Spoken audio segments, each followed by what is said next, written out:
அந்த தேவ சமூகத்துல அப்படியே ஒரு மணி நேரம் காத்திருந்து ஜெபிச்சுட்டு வந்துட்டா ஒரு உள்ளத்துல சந்தோஷம் வரும் பாருங்க. அந்த நாளை முடிச்சு திரும்பி பார்த்தா எல்லாம் முடிச்சிருக்கும். ஆச்சரியமா இருக்கும், எப்படி இதை நான் செஞ்சு முடிச்சேன். அதுதான் தேவனுடைய பிரசன்னமும் அவருடைய கிருபையும். உங்க வாழ்க்கையில கூட ஒண்ணும் பயப்படாதுங்க. நல்ல ஆண்டோடைய பாத்துல காத்திருந்து ஸ்தோத்திரம் பண்ணி துதிச்சு அவருடைய கிருபையை நீங்க பெற்றுக்கொள்ளுங்க. நாள் முழுவதும் நீங்க ஈஸியா கடந்து போவீங்க.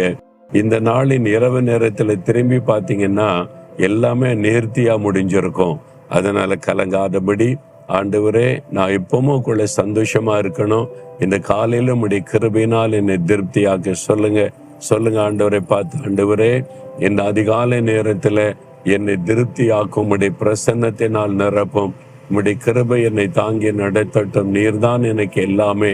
உம்முடைய கரத்தில பூரணமாய் அர்ப்பணிக்கிறேன் இயேசுவின் நாமத்தில். ஆமேன், ஆமேன்.